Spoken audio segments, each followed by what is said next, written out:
Hello guys, welcome to our channel. నేను మీ anchor Teja. Present అయితే నేను బీఆర్ఎస్ పార్టీ లీడర్ కవిత గారి ఇంటి దగ్గర రావడం జరిగింది. సో మీ అందరికీ బాగా తెలుసు కవిత గారికి బెయిల్ ఎప్పుడెప్పుడు వస్తుందని చెప్పేసి ఇక్కడ తెలంగాణ రాష్ట్ర ప్రజలందరూ కూడా ఎన్నో రోజుల నుంచి అయితే ఎదురు చూస్తున్నారు. ఇప్పటికీ కవిత గారు జైలుకి వెళ్ళి 5 నెలలు అవుతుంది. సరిగ్గా 2024 మార్చ్ 15వ తేదీన ఇక్కడ ఈడీ ఆఫీసర్లు వచ్చి కవిత గారిని ఇక్కడ అరెస్ట్ చేయడం కూడా మనందరం చూసాం.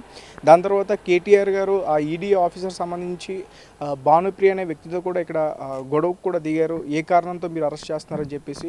యాక్చువల్గా కవిత గారు లిక్కర్ స్కామ్లో అరెస్ట్ అయిన విషయం మనందరికీ తెలుసా. అంటే ఆ లిక్కర్ స్కామ్లో కవిత గారికి సంబంధించి ఆమె ఎంతవరకు ఉన్నది ఇప్పటివరకు అయితే తెలియదు. అండ్ ఆ లిక్కర్ స్కామ్కి సంబంధించి చాలా పెద్ద పెద్ద వ్యక్తులు అరెస్ట్ అయ్యారు.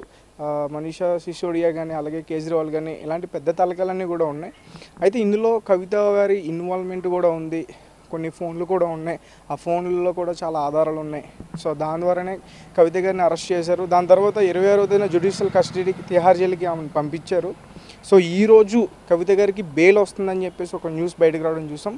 అలాగే కవిత గారు ప్రజెంట్ మనం ఆమె ఇంటి దగ్గర చూసుకుంటే కూడా మరి ఎలాంటి హడావిడి సందడి ఏం కనిపించట్లేదు. బహుశా వీళ్ళందరూ కూడా బీఆర్ఎస్ భవన్ దగ్గర హడావిడి చేస్తున్నట్లు కూడా చెప్తున్నారు. సో అంటే కవిత గారి ఇంటికి సంబంధించి ఇక్కడైతే కూడా ఎవరు కూడా ఎలాంటి హడావిడి చేయట్లేదు.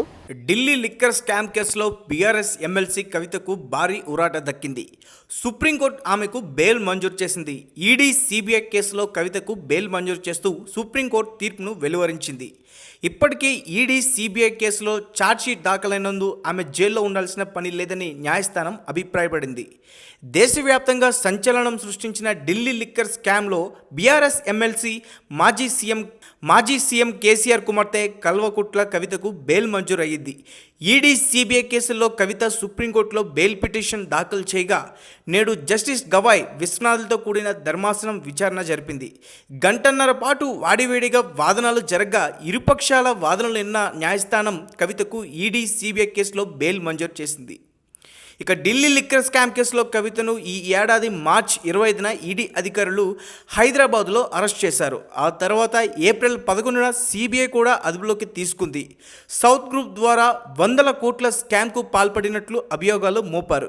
ఈ మేరకు రౌస్ అవెన్యూ కోర్టులో ఛార్జ్షీట్ దాఖలు చేయగా న్యాయస్థానం ఆమెకు జ్యుడిషియల్ రిమాండ్ విధించింది.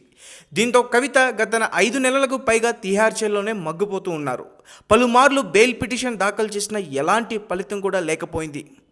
దీంతో ఆమె సుప్రీంకోర్టులో పిటిషన్ దాఖలు చేశారు. తాజాగా ఈ పిటిషన్పై విచారణ చేపట్టిన సుప్రీం ధర్మాసనం ఇరుపక్షాల వాదనలు విన్నది. కవిత తరపున న్యాయవాది ముకుల్ రోహిత్కి వాదనలు వినిపిస్తూ సౌత్ గ్రూప్ 100 కోట్లు అంటున్నారని, కానీ ఇప్పటి వరకు ₹1 కూడా రికవరీ చేయలేదని అన్నారు.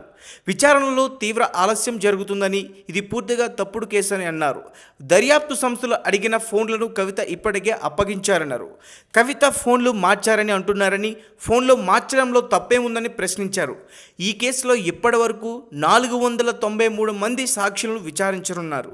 సాక్షులను బెదిరించారని కవితపై అభియోగాలు మోపుతున్నారని, కానీ ఇక్కడ కేసు నమోదు కాలేదన్నారు. కవిత ఎక్కడికి పారిపోదని, సిసోడియాకు ఇచ్చిన బెయిల్ అవకాశాలే కవితకు కూడా కత్తిగా వర్తిస్తాయని చెప్పారు. వీటన్నిటిని పరిగణలోకి తీసుకుని బెయిల్ మంజూరు చేయాలన్నారు. ఇక ఇరుపక్షాల వాదనలు విన్న న్యాయస్థానం కవితకు సెక్షన్ 45 ఎందుకు వర్తించదని సిబిఐ ఈడీ న్యాయవాదిని ప్రశ్నించింది. ఈ కేసులో అప్రూవర్గా మారిన అరుణ్ పిల్లై తన స్టేట్మెంట్ ఎందుకు ఉపసంహరించుకున్నారని ప్రశ్నించింది.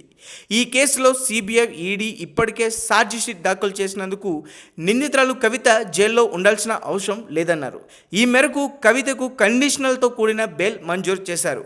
10 లక్షల వ్యక్తిగత పూచీకత్తు, పాస్పోర్ట్ స్వాధీనం చేయాలని కవిత తరపు న్యాయమూర్తిని ఆదేశించింది.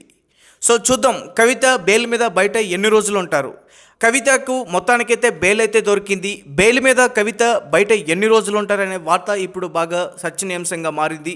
సో మొత్తానికి కవిత అయితే బయటకు వచ్చారు. వాళ్ళ ఇంటి దగ్గర భారీగా సంబరాలు చేపట్టబోతున్నారంటూ కూడా వార్తలు బయటకు వస్తున్నాయి. మరి చూద్దాం కవితకు బెయిల్ వచ్చింది. మొత్తానికి కేసీఆర్ గారి ఒక పెద్ద ఉరాట లభించిందని కూడా చెప్తున్నారు.